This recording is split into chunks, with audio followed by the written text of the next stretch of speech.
بسم اللہ الرحمن الرحیم۔ السلام علیکم۔ حابیل اور قابیل کا واقعہ۔ حابیل اور قابیل حضرت آدم علیہ السلام کے بیٹے تھے۔ تاریخ کے علماء کا بیان ہے کہ حضرت حوا رضی اللہ تعالیٰ عنہا کے ہر حمل میں ایک لڑکا اور ایک لڑکی پیدا ہوتے تھے، اور ایک حمل کے لڑکے کا دوسرے حمل کی لڑکی کے ساتھ نکاح کیا جاتا تھا، اور چونکہ انسان صرف حضرت آدم علیہ السلام کی اولاد میں منحصر تھے تو آپس میں نکاح کرنے کے علاوہ اور کوئی صورت ہی نہ تھی۔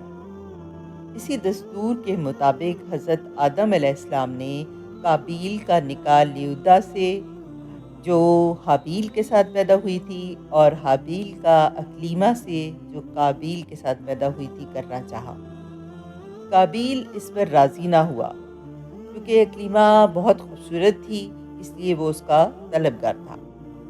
حضرت آدم علیہ السلام نے فرمایا، کیونکہ وہ تیرے ساتھ پیدا ہوئی ہے لہٰذا وہ تیری بہن ہے، اس کے ساتھ تیرا نکاح حلال نہیں۔ قابیل کہنے لگا، یہ تو آپ کی سوچ ہے، یہ آپ کی رائے ہے اپنی، اللہ تعالیٰ نے یہ حکم نہیں دیا۔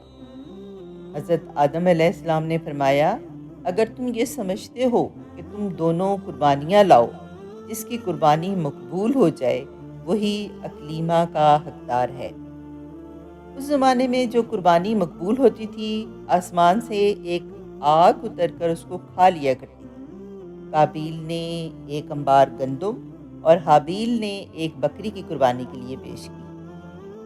آسمانی آگ نے حابیل کی قربانی کو لے لیا اور قابیل کی گندم کو چھوڑ دیا۔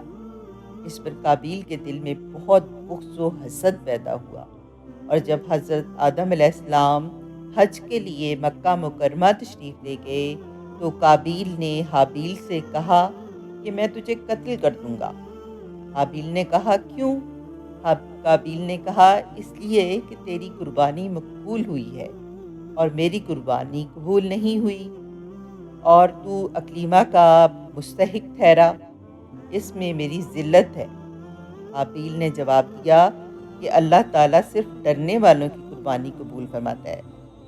حابیل کے اس مقولے کا مطلب یہ تھا کہ قربانی کو قبول کرنا اللہ عز و جل کا کام ہے، وہ متقی لوگوں کی قربانی قبول فرماتا ہے، تو متقی ہوتا تو تیری قربانی قبول ہو جاتی۔ یہ خود تیرے افعال کا نتیجہ ہے، اس میں میرا کیا قصور؟ اگر تو مجھے قتل کرنے کا ارادہ کرے گا اور میری طرف ہاتھ بڑھائے گا تو میں پھر بھی اپنا ہاتھ تیری طرف نہیں بڑھاؤں گا، کیونکہ میں نہیں چاہتا کہ میری طرف سے ابتدا ہو، حالانکہ میں تجھ سے قوی و توانا ہوں۔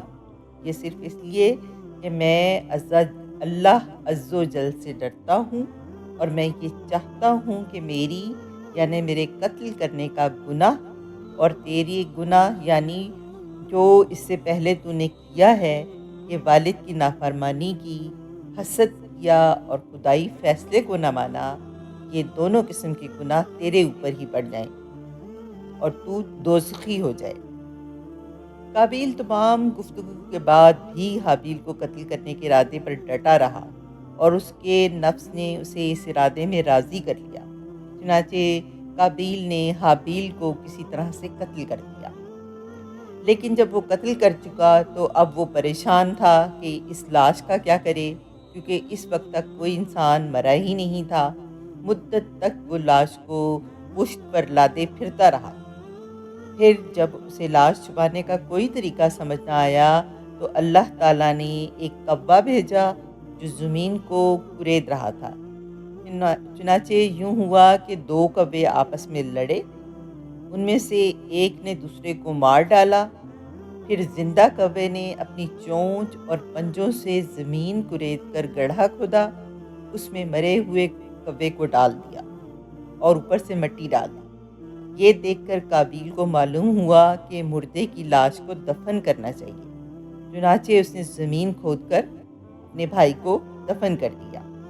یہ واقعہ بہت ساری عبرتوں اور نصیحتوں پر مشتمل ہے۔ ان میں سے ایک یہ ہے کہ انسان نے جو سب سے پہلے جرائم کیے ان میں ایک قتل تھا، اور دوسری یہ کہ حسد بڑی بری چیز ہے۔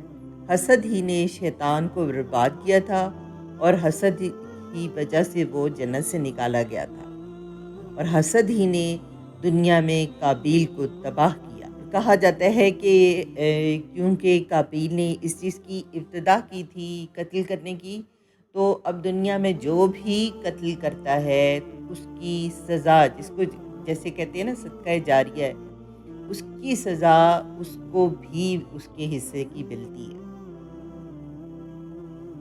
ایسی اچھی اور معلوماتی ویڈیوز دیکھنے کے لیے میرے چینل کو سبسکرائب کریں اور دوست احباب کے ساتھ شیئر کریں۔ جزاک اللہ خیر۔